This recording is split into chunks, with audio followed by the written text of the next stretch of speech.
Hi, boys and girls. We've learned all about our senses, but did you know that animals use their senses too? That's right. Let's read to find out how animals use their senses. Ready?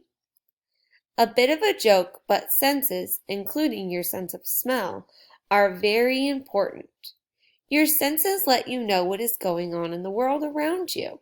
Humans have 5 senses: hearing, sight, smell, touch, and taste.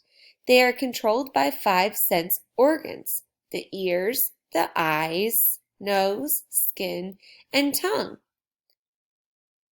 There they are.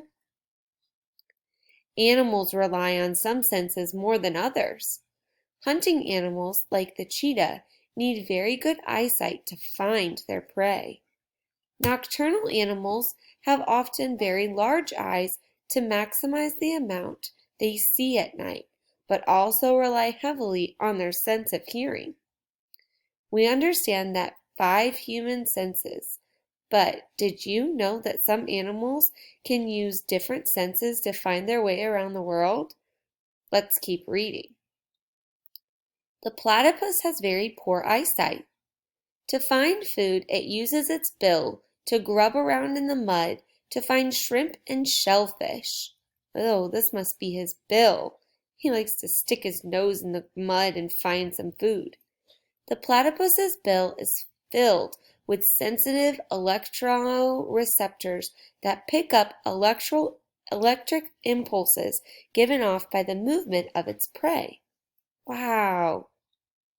Bats also have very poor eyesight. Instead, they use a special sound system called sonar to find their way about in the dark. They usually have very big ears to hear the sounds around them.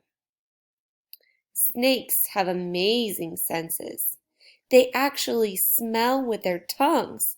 They flick their tongues in and out to taste and smell the air around them. Some snakes can detect the heat of other animals around them.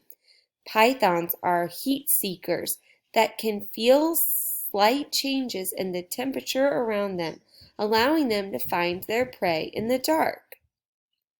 Wow, I learned so much about how animals use their senses.